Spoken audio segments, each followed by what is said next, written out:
Hello everyone, आप सबका स्वागत है हमारे YouTube channel at zone Patna पे। हम पढ़ रहे हैं चैप्टर मेटलर्जी। आज इसका 11th लेक्चर है और आज का हमारा टॉपिक है इलिंगम डायग्राम, बट पार्ट 2, क्योंकि पार्ट 1 हम इसके प्रीवियस लेक्चर में कर चुके हैं। तो अगर कोई इसको डायरेक्टली इस वीडियो को देख रहा है तो ये रिक्वेस्ट है कि पहले जाके Ellingham diagram part 1 that is lecture 10 पहले देख लें, उसके बाद ही यहाँ से कंटिन्यू करें तो समझ में आएगा। So for today it is in Ellingham diagram 2। Now आज का हमारा टॉपिक क्या रहेगा? Selection of RA. कैसे चूज करें सुटेबल आरे। सुटेबल आरे जो होगा वही हमारे लिए बेस्ट आरे भी होगा।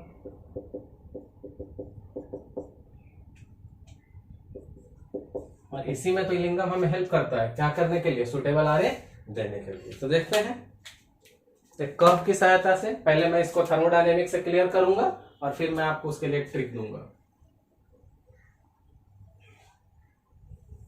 तो इलिंगम का प्लॉट किस किस चीज के लिए रहता है? वाई एक्सिस पे delta G not formation, X axis पे टेम्परेचर।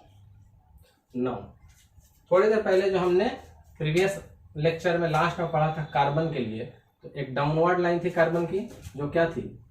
कार्बन से क्या देती थी हमें? Carbon monoxide. और एक दूसरा लाइन ले लेते हैं हम जिंक के।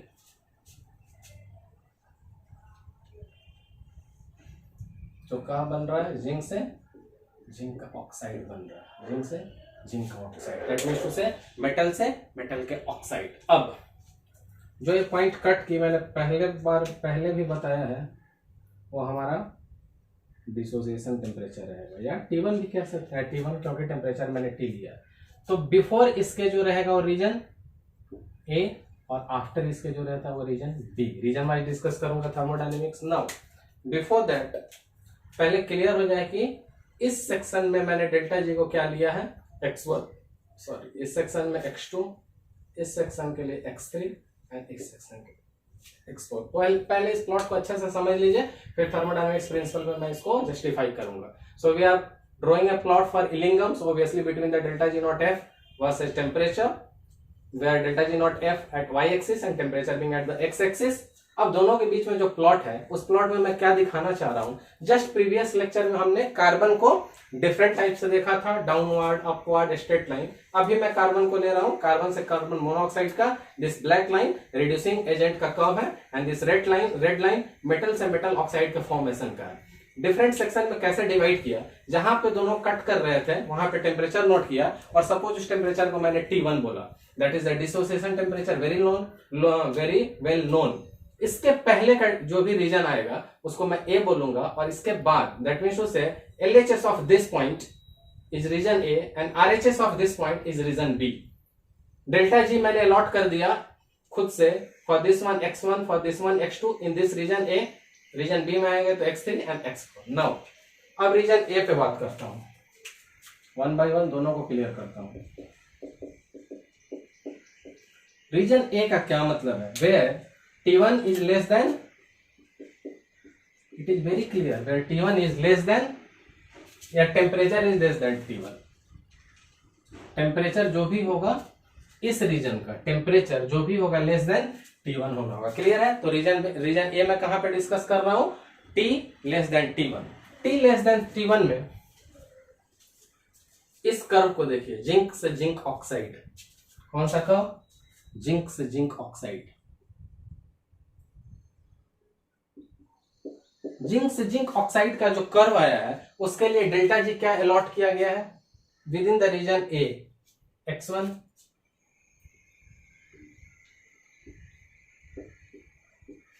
I think there is no doubt.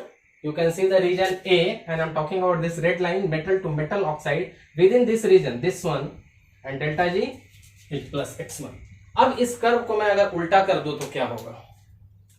Reverse कर दो तो ZnO से जिंक, तो ऑब्वियस सी बात है कि थर्मोडायनेमिक्स का delta G gives free energy भी उल्टा हो जाएगा। सो जो प्लस x1 था क्या हो गया? Minus x1। So this one we have discussed for this red line. Now for reducing agent, reducing agent क्या है हमारा? C से क्या मिल रहा है मुझे? CO। और delta G within the region A क्या है इसका, सी से CO वाले का within the region A क्या है, X2। अब ये दोनों ब्लैक इक्वेशन को क्लब कीजिए, इस दोनों को क्लब कीजिए और देखिए क्या आया,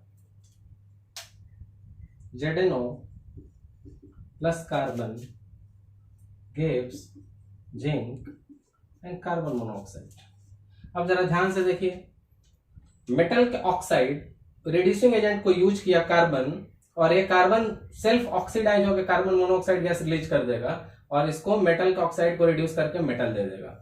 अब डेल्टा जी में भी एडिशन होना चाहिए, किसके लिए, सिर्फ इस दो के लिए। तो क्या हो गया, X2 माइनस X1 लिख सकते हैं, माइनस X1 प्लस X2 लिख सकते हैं, ठीक है, माइनस X1 प्लस। अब कर्व से जानने की कोशिश करेंगे X1 एंड X2 में रिलेशन। कर्व से देखिए X1 एंड X2 में कौन बड़ा है, X2 बड़ा है, तो यहां से हम लिख सकते हैं from curve X2 is greater then X1। X2 जब X1 से बड़ा हो गया, इसका क्या मतलब है, X2 अगर X1 से बड़ा है, इसका क्या मतलब है, X2 is bigger, X1 is smaller, that means to say overall answer क्या आएगा, ओवरऑल आंसर इसका पॉजिटिव ही आएगा। So overall delta G naught इसका क्या आएगा, स्टैंडर्ड केस में डेल्टा जी नॉट कहते हैं, पॉजिटिव ही आएगा। और जब भी कभी रिएक्शन में डेल्टा जी या डेल्टा जी नॉट, ये सारी वैल्यू स्टैंडर्ड के लिए ही हो रही है, जब भी स्टैंडर्ड फॉर्म में डेल्टा जी नॉट की वैल्यू पॉजिटिव आती है तो रिएक्शन क्या हो जाता है, नॉन स्पॉन्टेनियस। तो यहां से बस फाइनल कंक्लूजन यही आपको ध्यान रखना है कि जिंक ऑक्साइड में within this region A that is temperature less than T1 में ये रिड्यूसिंग एजेंट काम नहीं कर रहा है, ये रिड्यूसिंग एजेंट काम नहीं कर रहा है, that is reduction is not possible, non spontaneous, that is reduction is not possible। कहां पे, जब टेम्परेचर लेस देन T1 है। क्लियर है, तो फाइनल में क्या लिख सकता हूं कंक्लूजन इन रीजन ए के लिए, for T less than T1 reduction is not possible, reduction is not possible. क्यों, क्योंकि मैंने बार बार बोला है कि जब तक डेल्टा जी नॉट नेगेटिव नहीं हो, ये रिड्यूसिंग एजेंट या ये रिडक्शन पॉसिबल नहीं है, ये रिएक्शन नहीं होगी। कब, इस रीजन में। अब मैं रीजन चेंज करूंगा और तब देखते हैं क्या होगा। So after the region A, now we are going to discuss for region B. Region A में मैंने क्या डिस्कस किया था, जरा रिकॉल कीजिए। रीजन ए में फाइनल डिस्कशन आया था कि डेल्टा जी उसका जो आ रहा था पॉजिटिव आ रहा था, इसलिए इस रीजन में where T is less than T1 कोई भी रिडक्शन पॉसिबल नहीं था, नॉट पॉसिबल। अब देखता हूं रीजन बी में क्या होता है। Region B means T greater than T1, तो पहले वो क्लियर कर लीजिए, T greater than T1। So region B कहां पे आया, टी ग्रेटर देन T1। अब मेटल ऑक्साइड का ही कफ पहले लेंगे, फिर जिंक से क्या बन रहा है, ZnO। जिंक से ZnO, but in this region, so it is dedicated for +X4। ध्यान से देखिएगा और घबराने की बिल्कुल भी जरूरत नहीं है। पहले ये सारा लिया था, अब इन सबको रब कर दिया हूं। तो जिंक से ZnO के लिए अब जो डेल्टा जी नॉट है क्या, X4 है, और उसको उल्टा कर देंगे तो क्या हो जाएगा, रिएक्शन को रिवर्स कर दो, क्या हो जाएगा, डेल्टा जी नॉट जो X4 है प्लस में माइनस में X4 हो जाएगा, और क्या होगा। और रिड्यूसिंग एजेंट का तो सेम कहानी है। तो C से CO, उसका डेल्टा जी नॉट कितना रहेगा, अब X3। दोनों ब्लू इक्वेशन को क्लब कीजिए, ZnO plus C Zn plus carbon monoxide gas. फिर कहानी वही हो गई, carbon is acting as a reducing agent, self oxidation, और इसका रिड्यूस करके मेटल दे दे रहा है। डेल्टा जी नॉट पे ध्यान देना है, minus x4 plus x3। Curve से देखिए x3 और x4 में बड़ा कौन है, x4। x3 और x4 में रीजन बी में x4 बड़ा है, तो हम लिख सकते हैं from curve x4 is greater then x3। और जब नेगेटिव वाली वैल्यू बड़ी होगी तो ये सी बात है डेल्टा जी नॉट ओवरऑल क्या आ जाएगा, नेगेटिव ही आ जाएगा। डेल्टा जी नॉट क्या आ जाएगा, नेगेटिव। और जैसे ही डेल्टा जी नॉट नेगेटिव आ जाएगा रिएक्शन कैसा हो जाएगा, स्पॉन्टेनियस। रिएक्शन स्पॉन्टेनियस होने का कंक्लूजन क्या होगा कि reduction is possible, reduction is possible.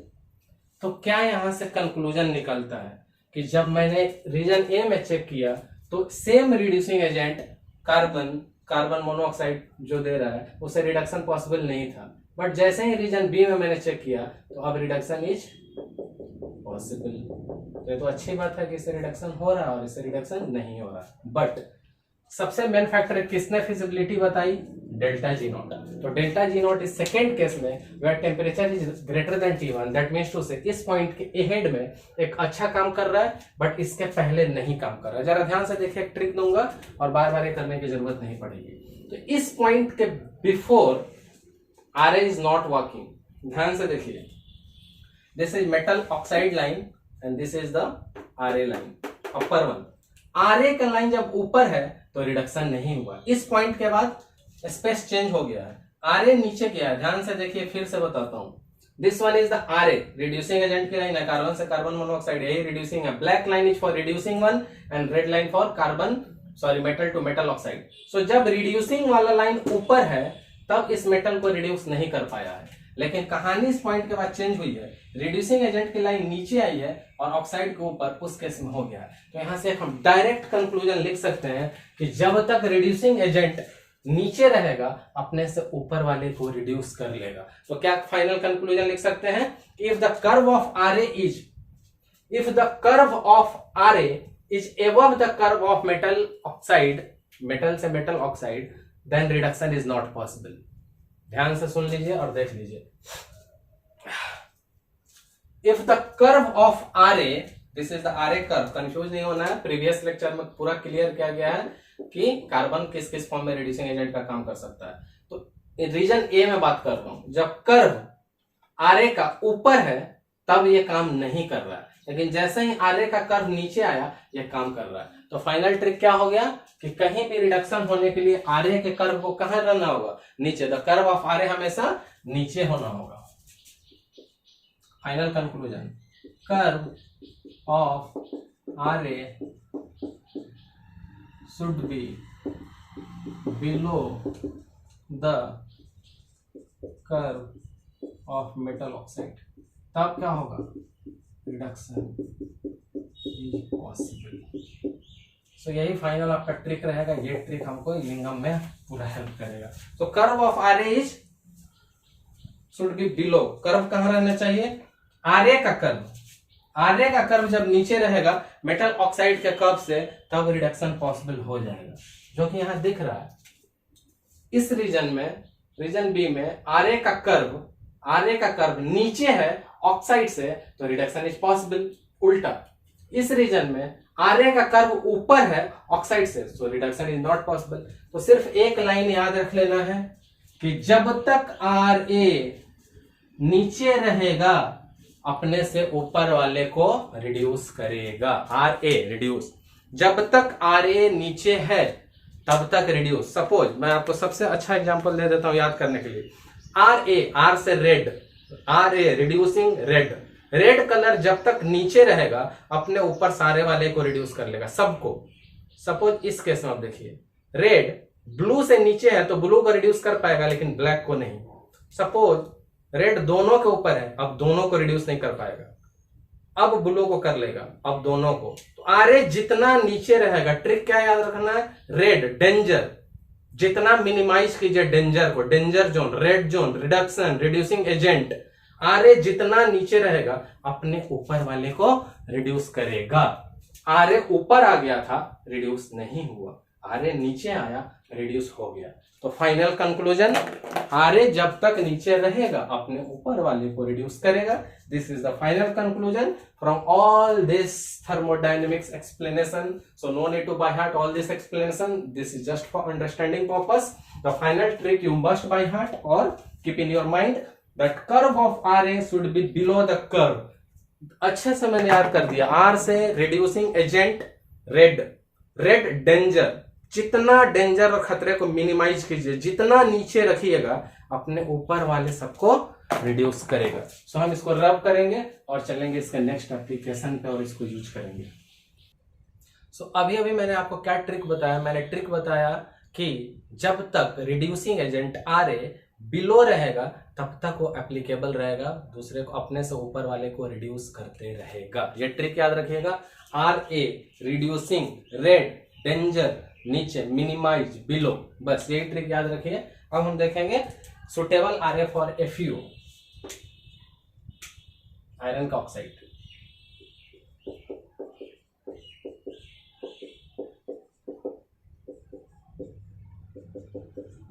Iron के ऑक्साइड को किस सुटेबल आर ए से कर सकते हैं, कार्बन के।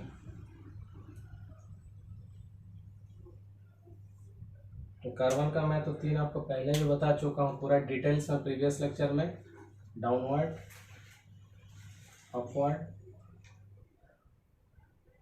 Straight line. ये क्या रहता है हमारा, सी से CO रहता है। ये क्या रहता है, सी से CO2। ये क्या रहता है, CO से CO2। इस पे पूरा प्रीवियस लेक्चर में पूरा डिटेल्स में बताया गया है कि सी से CO, सी से CO2 एंड CO से CO2, इसको पूरा डिटेल्स में बताया गया। बट अभी हमारा काम क्या है कि इस तीनों आरए में से FeO के लिए कौन अच्छा रिड्यूसिंग होगा। So see this red line is FeO, straight line ही है, हाथ से बनाया जा रहा है तो थोड़ा FeO। क्लियर है।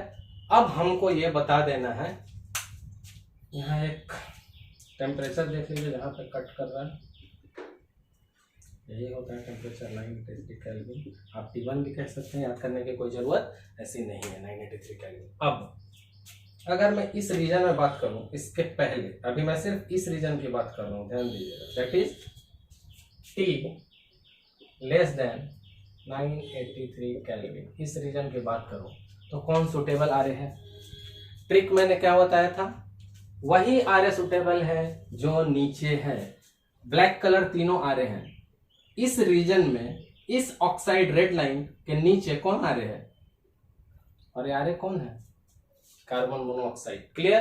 ट्रिक ध्यान से समझिए, रेड लाइन हमारा मेटल ऑक्साइड है, उसको रिड्यूस कराना है तो आरए चाहिए। ऑल 3 ब्लैक लाइंस आरए है, सारे तीनों ये ब्लैक लाइन आरए हैं, बट तीनों में इस पार्टिकुलर रेंज में, दैट मीन्स टू से यहां से लेकर 983 केल्विन तक कौन सुटेबल आ रहे हैं। तो जस्ट लास्ट कॉन्सेप्ट यही दिया मैंने कि जो मेटल ऑक्साइड के नीचे हो, तो नीचे वाली जो लाइन है ध्यान से देखिए कौन सा है, CO की। So below this CO is a suitable आ रहे, चाहे बेस्ट आ रहे। तो इसके लिए सुटेबल आ रहे कौन होगा, सुटेबल आ रहे CO। बट ये ध्यान देना है कि टेम्परेचर रेंज क्या होना चाहिए, इसके नीचे, क्योंकि इस टेम्परेचर के पहले ही हमारा CO नीचे है, उसके बाद तो CO ऊपर आ जा रहा है। जैसे ही रिड्यूसिंग एजेंट का कर्व ऊपर आएगा, no reducing, red, danger, below, down, यहां देखिए रिड्यूसिंग नीचे है, तब तक उसने काम किया, तब तक सुटेबल एजेंट CO ने काम किया। क्यों किया आप लिख सकते हैं, ताकि आगे कोई कंफ्यूजन नहीं हो।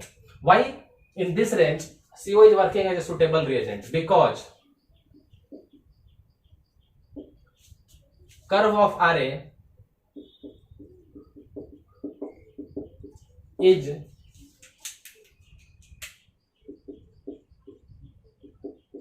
below the curve of FeO के कर्व के नीचे है, तो आराम से उसको रिड्यूस कर लेगा। कॉन्सेप्ट है, तो रिड्यूस कीजिए, इक्वेशन देखिए, FeO carbon monoxide. So it is very clear कि जब इस ऑक्साइड में से ऑक्सीजन को मैं निकालूंगा, कार्बन मोनोऑक्साइड को मौका मिलता है, अनस्टेबल गैस है, इस ऑक्सीजन को लेकर क्या बन जाएगा, कार्बन डाइऑक्साइड। तो खुद का ऑक्सीडेशन करा लिया और दूसरे का रिड्यूसिंग रिडक्शन कराएगा, इसलिए आरए कहलाएगा। और मुझे क्या दे देगा, आयरन, FeO का रिडक्शन होगा आर से तो क्या होगा, मेटल का ऑक्साइड का रिडक्शन होगा तो मेटल ही तो मिलेगा। क्लियर है, मेटल का ऑक्साइड का रिडक्शन हुआ तो मेटल ही मिला। अब एक कंक्लूजन यहां से और निकाला जा सकता है कि आरए की जो बात हो रही है, ये वाला जो आरए हमने डिस्कस किया कब, जब T 983 केल्विन के नीचे था तब आरए मैंने CO लिया, तब हमारा सुटेबल आरए कौन था, CO। लेकिन अगर मेरा टेम्परेचर रेंज इसके उल्टा हो जाए, दैट मीन्स टू से rather than discussing in this range we are discussing in this range। अब टेम्परेचर जब बढ़ गया, ध्यान से देखिएगा, अब इसके पहले का सारा ढक लीजिए, भूल जाइए। अब रेड लाइन है हमारा FeO, इसको रिड्यूस करना है तो इसके नीचे जो होगा, अब कार्बन मोनोऑक्साइड नीचे नहीं है, अब समय बदल गया, कार्बन मोनोऑक्साइड इसके सर के ऊपर है, तो FeO के नीचे कौन है, carbon. So after this temperature range, क्योंकि बिलो जो कर्व, जिस आरए का कर्व बिलो हो, यही कॉन्सेप्ट है, तो कार्बन का कर्व बिलो है तो carbon will act as a reducing agent in this temperature range. इस कॉन्सेप्ट को अगर आप अच्छे से समझ गए तो बहुत अच्छी बात है। जस्ट प्रीवियस कॉन्सेप्ट में I made very clear from thermodynamics कि RA should be below in order to work in this particular temperature range. इस मेटल ऑक्साइड के below there is only one RA, that is carbon monoxide. So below T983 Kelvin, below temperature T983 Kelvin, reducing agent is carbon monoxide because it is below the metal oxide curve. After this temperature, this both are the carbon, both can reduce FeO. So instead of, okay, यहां से एक बहुत अच्छी चीज मुझे अभी याद आ गई, जब हम ब्लास्ट फर्नेस पढ़ रहे थे एक्सट्रैक्शन ऑफ आयरन का, तो स्टेप 4 में जब ब्लास्ट फर्नेस आया था, आपको याद होगा ओर के साथ ऊपर से हमने कोक डाला था, ओर के साथ क्या डाला था, कोक। जबकि यहां तो हम बोल रहे हैं कि रिड्यूसिंग एजेंट कार्बन मोनोऑक्साइड भी हो सकता है और कार्बन भी। क्यों? क्योंकि ब्लास्ट फर्नेस का टेम्परेचर रेंज बहुत हाई रहता है, this is below near about 983 के या 1000 केल्विन के आसपास, 1000 केल्विन तक, तब कार्बन मोनोऑक्साइड लेते हैं। बट ब्लास्ट फर्नेस में टेम्परेचर रेंजेस बहुत हाई हैं, इसलिए कोक को डालते हैं। वो कोक ब्लास्ट फर्नेस में नीचे ब्लास्ट ऑफ एयर से ऑक्सीजन लेके कार्बन डाइऑक्साइड एंड फर्दर वो लिमिटेड ऑक्सीजन से रिएक्ट करके कार्बन मोनोऑक्साइड देता था। तो ultimately we are getting carbon monoxide there as RA, but we are not taking RA, we are taking carbon there because the temperature range is follow this range. Temperature वहां blast furnace में high है, अगर लो रहता तो मैं directly carbon monoxide लेता in the extraction of metal, that means to say iron, but since it is this reduction is going into the blast furnace, temperature is very high, so we have to use this carbon, so we are using the coke mixing with the ore, hematite and then coke and then limestone. So coke, that coke later will convert to the carbon monoxide, directly we cannot take. So I think यहाँ से चीजें बहुत clear हो गई होंगी। अब FeO की जगह कुछ और क्वेश्चन लेते हैं और डिस्कस करते हैं। हाँ, so after FeO we are going to see the suitable reducing agent for ZNO। ZNO का suitable reagent देखना है तो पहले इसका प्लॉट, ऑलवेज एनिलिंगम delta G nought formation, X axis पे टेम्परेचर, वाई एक्सिस पे डेल्टा G नॉट। पहले कार्बन का बना लूं,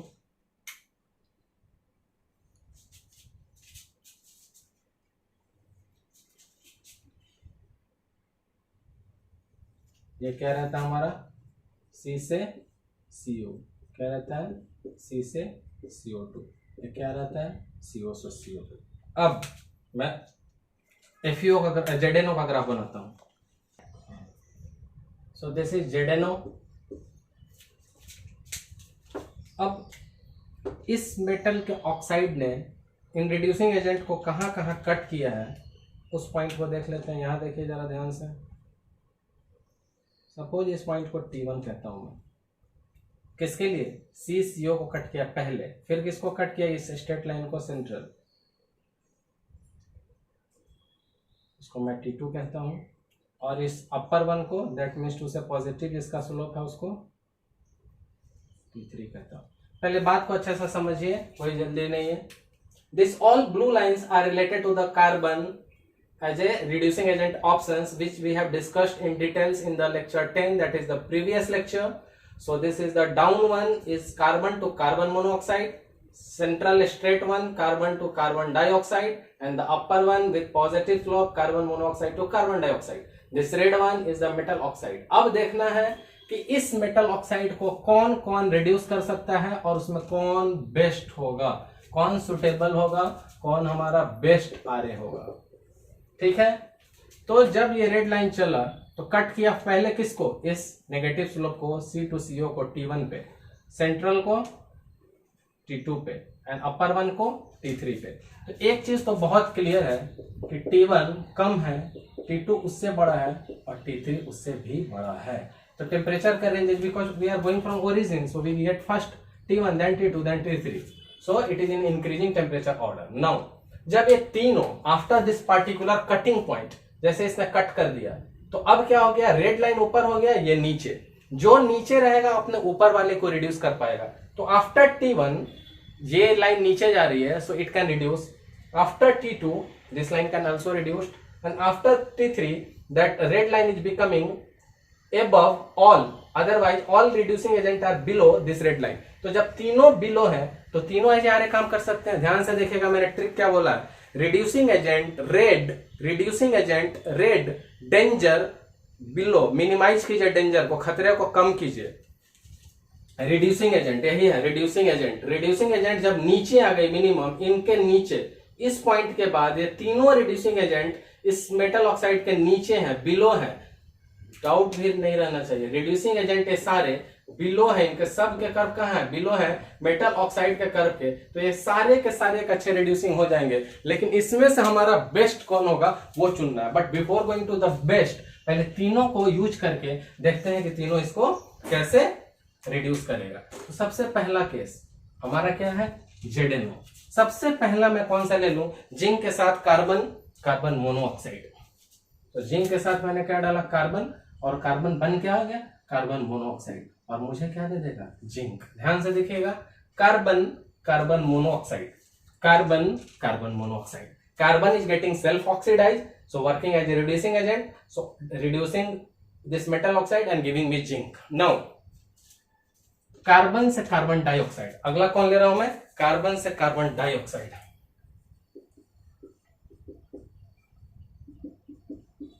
और मुझे क्या मिल जाएगा, जिंक। ध्यान से देखिएगा, कार्बन से कार्बन डाइऑक्साइड का, नॉट कार्बन, ध्यान से देखिए, कार्बन मोनोऑक्साइड, सर कोई दिक्कत नहीं है, यही आपको भी ध्यान रखनी है। देखिए पहले मैंने जो लाइन ली थी, carbon to carbon monoxide, carbon to carbon monoxide. The next one I am taking this positive slope. First I have taken negative slope, carbon to carbon monoxide. Now positive slope, carbon monoxide to carbon dioxide. So carbon monoxide being an unstable gas, immediately इस oxygen को लेकर CO2 में convert हो जाएगा, और since it is getting oxidized, it will help, it acts as Ra, इसको reduce करके zinc दे देगा। Now थर्ड वन तो एक ही बचा, C से CO2। अब कार्बन C से रिएक्ट करके मुझे CO2 ही देगा और जिंक देगा।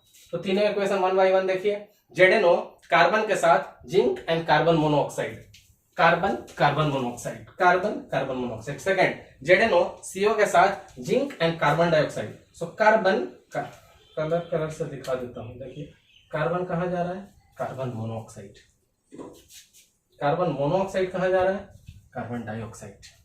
नेक्स्ट कार्बन कहां जा रहा है, कार्बन डाइऑक्साइड। तो इससे आप पहचान सकते हैं तीनों का सेपरेशन। नाउ तीनों आरे हैं, पर तीनों में बेस्ट आरे कौन है, अब ये कंपटीशन हो गया।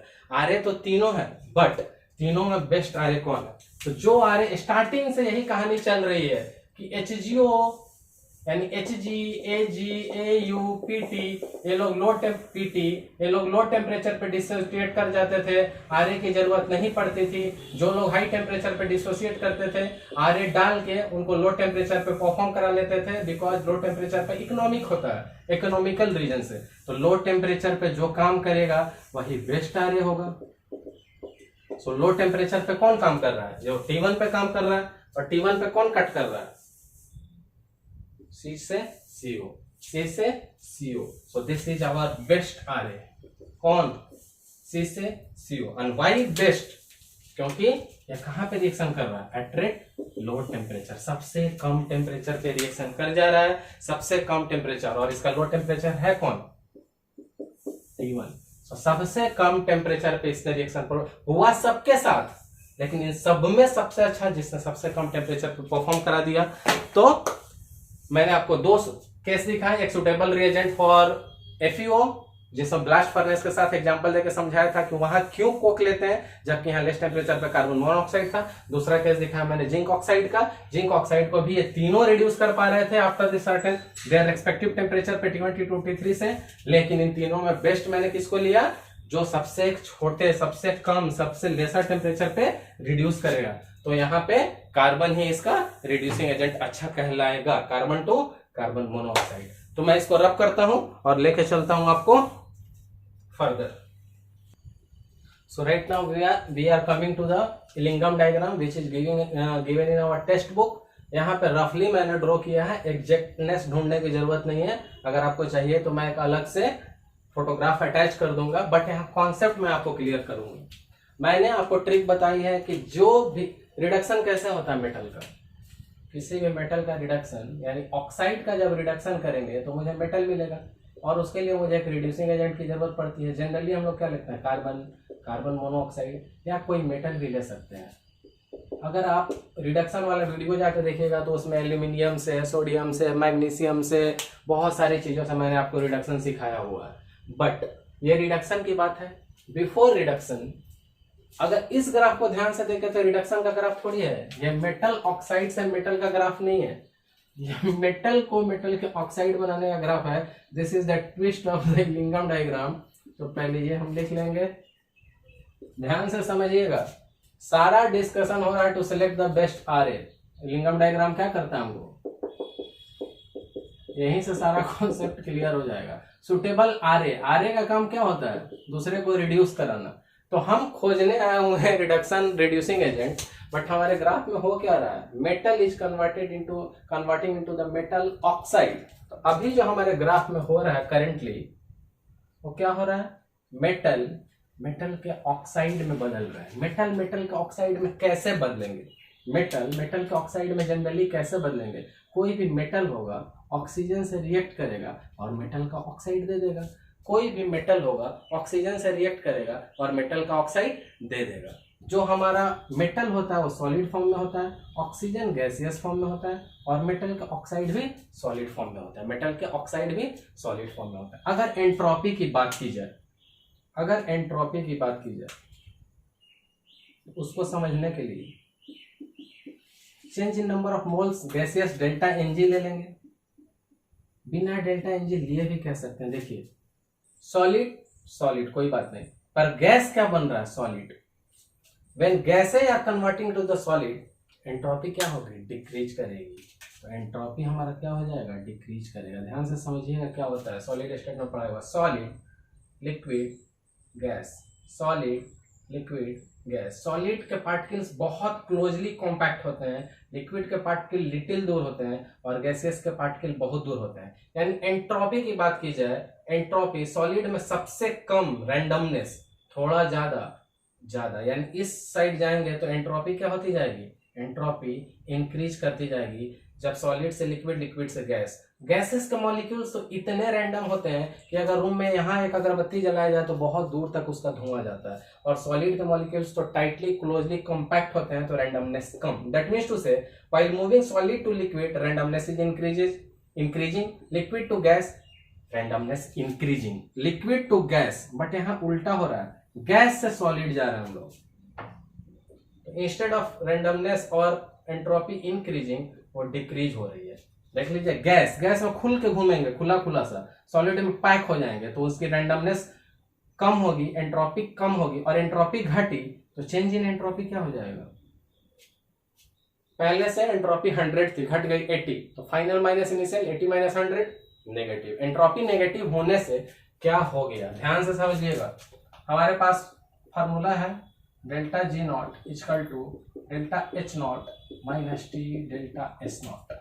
डेल्टा S0 मैंने क्या कह दिया है, नेगेटिव, प्रूफ कर दिया है। क्यों, because while converting metal to metal oxide, gases it converting into the solid, gases to solid conversion जो होता है उसमें एंट्रोपी कॉम्पैक्ट होती है, घटती है, और एंट्रोपी घटी मतलब delta S negative. Delta S जब नेगेटिव हो गया तो मैंने आपको यहां से कंपेयर करना सिखाया था कि प्लॉट कैसे बनता है, एक बार और बताता हूं। y is equal to c plus m x, उल्टा लिख दीजिए, एक्स एम ज्यादा इजी रहेगा। y एक्सिस पे हम क्या लेते हैं हर बार, x एक्सिस पे क्या लेते हैं हर बार, देख सकते हैं टेम्परेचर, x एक्सिस पे t, y एक्सिस पे दिस मंथ। स्लोप क्या है हमारा minus delta S, minus delta S, standard case में एस नॉट। तो स्लोप या एम क्या होता है स्लोप, स्लोप मेरा क्या है माइनस डेल्टा एस नॉट, या एस उससे कोई मतलब नहीं पड़ रहा है फर्क, लेकिन पहले से ही मेरा एंट्रोपी क्या है नेगेटिव, तो एक नेगेटिव और एक नेगेटिव, दोनों नेगेटिव मिलकर क्या हो जाएंगे पॉजिटिव। सो स्लोप हमारा क्या हो गया यहाँ पे, स्लोप पॉजिटिव स्लोप हो गया। तो जब भी मेटल के ऑक्साइड में कन्वर्ट करते हैं तो जनरली स्लोप पॉजिटिव ही रहता है। तो देखिए सारा ग्राफ ऊपर की तरफ जा रहा है, maximum except this black one, generally सारे ग्राफ ऊपर जा रहे हैं। तो सबसे पहले मैंने ये क्लियर कर दिया कि सारे ग्राफ स्ट्रेट लाइन क्यों है, बिकॉज ये सारे ग्राफ फॉलो कर रहे हैं y equal to M X plus C या c प्लस, उसी को बस लिखने का तरीका है, इक्वेशन वही है y equal to M X plus C. तो जब y equal to M X plus C को फॉलो कर रहे हैं तो सारे ग्राफ स्ट्रेट लाइन है। तो सबसे पहला कंक्लूजन मैंने क्लियर कर दिया कि y all graphs are straight line. दूसरा, सारे ग्राफ मैक्सिमम ग्राफ ऊपर ही क्यों जा रहे हैं with positive slope, because slope is negative of delta S, and delta S is already negative because while conversion of metal to metal oxide it is a gaseous to solid conversion, so entropy is decreasing and this is already negative, one more negative is becoming positive. So slope अब हमारा positive हो गया, इसलिए सारे metal generally almost all metal का oxide का जो slope होगा ऊपर के तरफ ही जाएगा, पॉजिटिव स्लोप। ऊपर पॉजिटिव स्लोप कैसे रहता है लाइक दिस वन। अब एक यहाँ एक्सेप्शन है और इस ग्राफ के बारे में और समझेंगे हम लोग। अगर देखें नीचे से 3 लाइन पहले मैंने ये डिस्कस की हुई है, यही हमारा जो कार्बन पे मैंने सेपरेट पिछले केस में डिस्कस किया था कि कार्बन गोइंग डाउन, कार्बन से carbon monoxide, carbon going up CO2 CO2, carbon straight line C2 CO2। तो ये 3 चीज मैंने बहुत डिटेल्स में डिस्कस किया, याद कीजिएगा। कार्बन नीचे जाते हुए C से CO, carbon straight line C से CO2, कार्बन अपवर्ड CO से CO2, ये 3 पहले से डिस्कस किया हुआ। इस 3 के साथ आयरन का भी केस डिस्कस किया हुआ इसी वीडियो में, जिंक ऑक्साइड के पहले FeO का डिस्कस किया हुआ। तो देखिए FeO वाला सेम लाइन जिसमें मैंने किसके साथ डिस्कस किया था, carbon upward, carbon downward, carbon straight line and this FeO। इस टॉपिक के पहले ZNO का सिलेक्शन हुआ था और उसके जस्ट पहले FeO का ही सिलेक्शन हुआ था। तो ये वो वही वाला ग्राफ है, इसलिए रेड से किया मैंने। अब कॉन्सेप्ट है कि जब भी रिड्यूसिंग की बात हो रही है तो चाहे कार्बन मोनोऑक्साइड कोई मेटल भी रिड्यूस कर सकता है। तो ट्रिक था जो नीचे, फिर वही trick, red reduction, minimize red reduction होगा। जो मेटल नीचे है ऊपर वाले को रिड्यूस कर देगा, Mg इसको रिड्यूस करेगा, इसके लिए Mg रिड्यूसिंग एजेंट का काम करेगा। यहां से पॉइंट चेंज हो रहा है तो यहां से किस्मत बदलेगी। जो Mg एल के नीचे आ रहा था, इस पॉइंट के बाद Mg ऊपर चले जाएगा और एल नीचे, तब उल्टा काम होगा। अभी Mg एल को रिड्यूस कर रहा है, यहां जाके एल Mg को करेगा। ट्रिक बहुत ही सिंपल है, जो नीचे रहेगा अपने ऊपर वाले को रिड्यूस करेगा। Mg नीचे है बिफोर दिस पॉइंट, तो इसको रिड्यूस करेगा। इस पॉइंट के बाद पोजीशन चेंज होंगे, जो नीचे रहेगा वो ऊपर वाले को रिड्यूस करेगा। दूसरा, आखिर यहाँ पे ये क्रॉस टेम्परेचर क्यों हो रहा है, यहाँ पे sudden change in Gibbs free energy क्यों हो रही है, क्यों, क्योंकि यहां से स्टेट चेंज हो रहा है। तो आइदर यहाँ पे मेल्टिंग पॉइंट होगा, either boiling point. That means to say solid is going to the liquid और liquid is going to the gas. So चाहे यहाँ मेल्टिंग हो रहा है चाहे बॉइलिंग हो रहा है, स्टेट चेंज हो रहा है। दैट्स वाई क्या हो रहा है यहाँ पे, ये सडन चेंज आ रहा है हमको डेल्टा एस में। दूसरा, अब देखिए आके एक और इंपॉर्टेंट पॉइंट, ये मैंने डिस्कस कर दिया कि जो मेटल नीचे होंगे ऊपर वाले को रिड्यूस करेंगे, टाइम बदला, ये ऊपर ये नीचे, फिर नीचे वाला ऊपर को करेगा, जो नीचे रहेगा ऊपर वाले को करेगा। आयरन का एक केस डिस्कस कर चुके हैं, कार्बन ऊपर upward, carbon downward, carbon straight line, तीनों separate case along with iron का ऑक्साइड इसी वीडियो में डिस्कस किया हुआ है। अब एक क्वेश्चन बहुत ही इंटरेस्टिंग क्वेश्चन है जो आपको शायद मजा आएगा। देखिए, अब सबसे ऊपर तो कॉपर का ऑक्साइड है, सबसे ऊपर कॉपर का ऑक्साइड है, तो सबसे आसानी से रिडक्शन कॉपर के ऑक्साइड का ही होना चाहिए था। क्यों? क्योंकि मैंने बोला जो ऊपर रहेंगे सारे नीचे वाले उसको रिड्यूस कर सकते हैं। तो इस ग्राफ से तो ये दिख रहा है कि सबसे इजी रिडक्शन कॉपर ऑक्साइड का होता है। बट जब हमने एक्सट्रैक्शन ऑफ कॉपर पढ़ा था तो हमारा एक्सट्रैक्शन तो रिडक्शन इतना इजी नहीं था। पहले क्वेश्चन समझिएगा। From this diagram we can say that since copper is being at the top position, all metals or reducing agent present below this, they can easily reduce this copper oxide. But even though when we have done the special video for extraction of copper, there in the reduction part, reduction was not easy because we have done the reduction of copper, we have done the extraction of copper by 3 methods. In all the 3 methods, at last we have done one notes that copper is getting reduced by copper is getting extracted from its sulphide ore. Copper का extraction हमने sulphide ore से किया था, that's why reduction was not so easy. But here copper is in the oxide form, there we have extracted copper from the sulphide ore. Difference समझिएगा, बहुत minute difference है।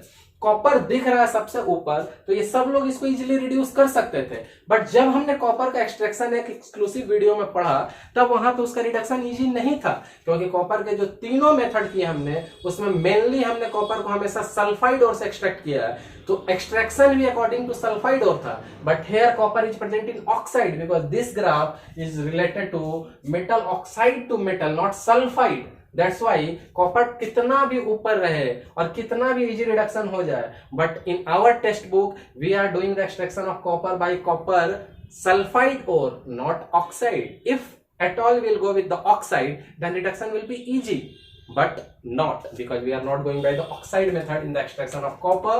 We have made a clear note after the method 1, 2 and 3 for the extraction of copper, that note copper is mainly extracted by its sulfide ore. So almost मैंने आपको यहाँ सारे concept देने की कोशिश कर ली है। ये नीचे है तो इसको रिड्यूस करेगा, समय बदलेगा, इस क्रॉस ओवर टेम्परेचर जहां चाहे मेल्टिंग या बॉइलिंग फेज में चेंज हो रहा है, तो उसके बाद अब Mg ऊपर आ जाएगा, L नीचे वाला ऊपर को रिड्यूस करेगा। ये कार्बन का ये 3 case, upward, downward, straight line मैंने पहले किया है। इसके साथ आयरन को भी डिस्कस कर चुके हैं। कॉपर के लिए स्पेशल पॉइंट अभी मैंने कर दिया। इस ग्राफ में एग्जैक्टनेस ढूंढने की जरूरत नहीं है, हैंड से ड्रॉ किया हुआ रफ ग्राफ है। आप चाहिएगा तो मैं एक रियल ग्राफ इधर पेस्ट कर दूंगा, वहां पे अपना दिमाग लगाते रहिएगा। तो मैं इसको रफ करता हूं और एक फाइनल कंक्लूजन देता हूं। चलिए, So finally we are moving for the conclusion section. Before that एक और पॉइंट आपको ध्यान दिला दूं कि ये जो भी डेल्टा जी नॉट हम पढ़ रहे हैं, ये सारा डेल्टा जी नॉट नेगेटिव है, यानी जीरो के नीचे की बात की जा रही है। क्योंकि मैंने वीडियो के शुरू में, प्रीवियस वीडियो में भी क्लियर किया था कि रिएक्शन तभी फिजिबल हो सकता है डेल्टा जी जब नेगेटिव हो। रिएक्शन तभी फिजिबल हो सकता है, नहीं तो रिएक्शन स्पॉन्टेनियस की जगह नॉन स्पॉन्टेनियस हो जाएगा अगर डेल्टा जी पॉजिटिव हो गया। तो ये जितने भी सेक्शंस हैं नेगेटिव रहेंगे, -10, -20, -30, -40, -50, माइनस सब कुछ माइनस में ही रहेगा। क्लियर? तो ध्यान रखना है कि जो भी कर्व डिस्कस कर रहे हैं नेगेटिव वाई एक्सिस है हमारा, दैट मींस टू से डेल्टा जी नॉट एफ की वैल्यू सारी की सारी नेगेटिव है, तभी ये रिएक्शन हो रही है। बिकॉज डेल्टा जी नॉट जब तक नेगेटिव नहीं होगा रिएक्शन स्पॉन्टेनियस नहीं होता। चलिए अब एक फाइनल कंक्लूजन देखिए, मजा आ जाएगा। मेटल से मेटल ऑक्साइड बन रहा है इस ग्राफ में। मेटल से क्या बन रहा है? मेटल ऑक्साइड बन रहा है। मेटल से जब मेटल ऑक्साइड बन रहा है तो जैसे जैसे टेम्परेचर बढ़ाऊंगा, ध्यान दीजिएगा, मेटल से मेटल ऑक्साइड का ये कर्व है, फॉर्मेशन ऑफ ऑक्साइड। देखिए metal oxygen metal oxide, metal oxygen metal oxide, metal oxygen metal oxide, metal oxygen metal oxide. Now जैसे जैसे हम टेम्परेचर बढ़ा रहे हैं, ध्यान से देखिएगा, मैंने प्रूफ भी किया कि सारा कर्व कहां जाएगा? ऊपर। मैंने प्रूफ कर दिया है पहले भी, आपको याद होगा तो, क्योंकि डेल्टा एस इसका पहले से नेगेटिव था और एक नेगेटिव फॉर्मूला से आता था। सो ओवरऑल स्लोप क्या हो जाता है? इसका पॉजिटिव हो जाता है। जब स्लोप पॉजिटिव होगा ग्राफ अपवर्ड जाएगा। तो जैसे जैसे टेम्परेचर बढ़ा रहे हैं ग्राफ ऊपर जा रहा है।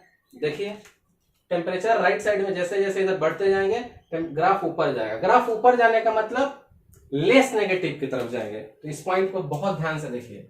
As we increase the temperature, delta G किधर बढ़ेगा? टुवर्ड्स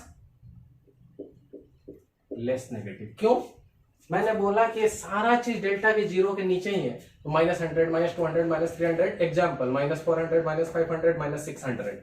तो मान लीजिए हम -1100 example, I am not talking about exactness, this is a rough diagram to understand you.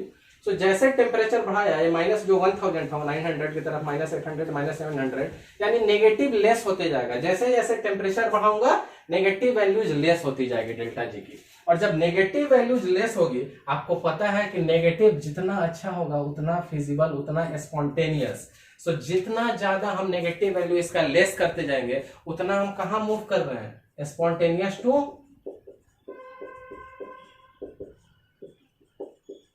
Non spontaneous.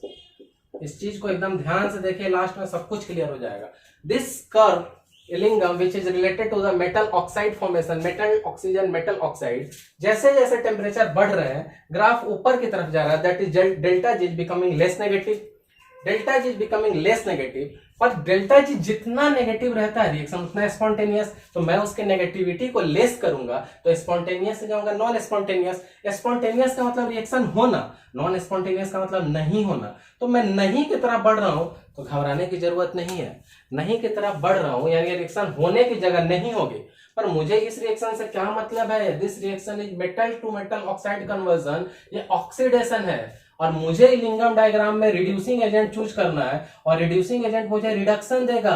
वही रिडक्शन जब मेटल ऑक्साइड का मैं रिडक्शन करूंगा तो मुझे मेटल आएगा, जो मैं कार्बन मोनोऑक्साइड से करूंगा तो इसको स्मेल्टिंग कहते हैं। कार्बन और कार्बन मोनोऑक्साइड से करूंगा तो स्मेल्टिंग, या किसी भी मेटल से भी कर सकते हैं। एग्जाम्पल दे दिया था, यहाँ मेटल नीचे है तो इसको रिड्यूस कर लेगा। जब मैंने रिडक्शन का एक वीडियो हमने किया उसमें बहुत सारे मेटल, सोडियम मैग्नीशियम एल्यूमिनियम, बहुत सारे मेटल से भी हमने रिडक्शन किया है। सो प्रॉब्लम आ रही है इस इलिंगम में which is related to the metal to metal oxide curve, यही कंफ्यूजन है। तो जब टेम्परेचर बढ़ाऊंगा तो कर्व ऊपर जा रही है, पॉजिटिव स्लोप है मैक्सिमम लोगों का, तो नेगेटिविटी घट रही है, लेस नेगेटिव। और लेस नेगेटिव होने से लॉस है, मोर जितना नेगेटिव उतना स्पॉन्टेनियस। तो लेस नेगेटिव मतलब स्पॉन्टेनियस से मूवमेंट अब नॉन स्पॉन्टेनियस की तरफ हो गया। दैट मीन्स टू से रिएक्शन के फिजिबिलिटी से नॉन फिजिबिलिटी की तरफ मूव कर रहे हैं। तो ये अच्छी बात नहीं है, बट अच्छी बात ऑक्सीडेशन के लिए नहीं है। But here we are waiting for the reduction not oxidation. तो जो इसके लिए अच्छी बात नहीं है, इसके लिए अच्छी बात हो जाएगी। क्यों? क्योंकि यहाँ उल्टा प्रोसेस हो रहा है। मेटल ऑक्साइड से मेटल बनाने के लिए कार्बन मोनोऑक्साइड जो जनरली यूज करते हैं तो उस प्रोसेस को स्मेल्टिंग कहते हैं। और आपको पता है, मैंने बहुत बार बोला है, चाहे रिडक्शन Hg का हो, Ag का हो, Au का हो, Pt का हो, जो लो टेम्परेचर पे परफॉर्म होते हैं, चाहे रिएक्शन जिंक का ऑक्साइड का हो, इन सब के ऑक्साइड का ही होगा। क्योंकि अब हम बात कर रहे हैं रिडक्शन की, तो इन सब के ऑक्साइड लो टेम्परेचर पे रिड्यूस होकर मेटल देते हैं, इनके ऑक्साइड हाई टेम्परेचर पे देते हैं। तो चाहे लो टेम्परेचर पे दे चाहे हाई, यहां मैं Ra को यूज भी कर लूं तो Ra हाई टेम्परेचर की जगह लो पे कराएगा। So we have to provide the temperature whether less और मोर। तो टेम्परेचर तो मुझे प्रोवाइड कराना ही है। तो यहां जब मैं टेम्परेचर बढ़ाऊंगा, क्योंकि टेम्परेचर तो है ही, तो यहां टेम्परेचर बढ़ाने से डेल्टा जी लेस नेगेटिव अब नहीं होगा, मोर नेगेटिव हो जाए। क्यों? क्योंकि this process is opposite of this और this process is opposite of this one. यहाँ मेटल से मेटल का ऑक्साइड बन रहा है, यहाँ मेटल ऑक्साइड से मेटल बन रहा है। बट खूबसूरती इसी चीज में छुपी हुई है कि जो इलिंगम डायग्राम हम पढ़ रहे हैं, जिसके अंदर हम अपना Ra ढूंढ रहे हैं, this is not the reduction curve, this is the metal oxygen metal oxide formation curve, metal oxide formation oxide. तो फाइनली हमको फायदा क्या हो गया, यहाँ जो लेस नेगेटिव होने से स्पॉन्टेनियस नॉन स्पॉन्टेनियस में जा रहा था, दैट मीन्स टू से फिजिबल नॉन फिजिबल हो रहे थे, यहाँ हमारा फायदा हो गया। यहाँ डेल्टा जी मोर नेगेटिव हो गए। अब जो नॉन स्पॉन्टेनियस रिएक्शन थे वो भी स्पॉन्टेनियस हो जाएंगे। अब हमारा मूवमेंट कहां से हो गया, नॉन स्पॉन्टेनियस टू स्पॉन्टेनियस, यानी अच्छी बात हो गई, non spontaneous to spontaneous. So the final conclusion, the curve we are seeing in the Illingam is a metal to oxide formation curve. This curve, metal to metal oxide formation, means increasing the temperature, delta G is becoming less negative, which is a very important point. Because of that, delta G is more negative, more feasible, less negative, less feasible. So spontaneous and non spontaneous की तरफ movement है, which is a point of worry, क्योंकि जो चीज होना चाहिए वो नहीं हो रहा। But I should not worry because these things are corresponding to the oxidation thing. But I am going to concentrate on my reduction. Illingam diagram is going to help me for choosing the suitable reducing agent. So reduction, metal oxide का reduction carbon monoxide के case में smelting कहलाता है। Metal से भी करते हैं, बहुत मेटल से हमने किया है, यहाँ सारा कप हमने देख लिया है। ऑक्साइड J4 लो टेम्परेचर पे मेटल देते हैं, बाकी लोग जो हाई पे देते हैं वहां रिड्यूसिंग एजेंट डाल देने से वो भी लो पे देते हैं। तो चाहे कोई भी ऑक्साइड हो, मुझे आइदर लेस और हाई हीट करना ही है, लेस और मोर हीट करना ही है, तो टेम्परेचर बढ़ाना ही है। टेम्परेचर बढ़ाऊंगा तो इससे उल्टा कंडीशन है, यहाँ मेटल से मेटल ऑक्साइड, यहाँ मेटल से ऑक्साइड से मेटल है, तो जो डेल्टा जी प्रीवियस केस में लेस नेगेटिव था अब मोर हो गया, more the negative value more the spontaneity, तो नॉन स्पॉन्टेनियस से अब स्पॉन्टेनियस की तरफ बढ़ रहे हैं, तो हमारा काम अच्छा हो गया। इसके साथ हमारा लिंगम डायग्राम अच्छे से खत्म होता है। आई होप मैंने आपको सारे कॉन्सेप्ट अच्छे से दिए हैं। अगर आपने लिंगम का part 1 that is lecture 10 lingam 1 and that this one lecture 11 लिंगम 2 अगर दोनों अच्छे से कर लिया तो आई एम वेरी श्योर कि आपके लिंगम के सारे कॉन्सेप्ट ग्राफिकल मेथड से mathematically and conceptually practically and theoretically बिल्कुल अच्छे से कवर हो जाएंगे। बस आप अच्छे से एक बार वीडियो को देखिए, कहीं जरूरत पड़े रिव्यू कीजिए। मिलते हैं जल्दी ही नेक्स्ट चैप्टर में। Until then, take care. Bye bye.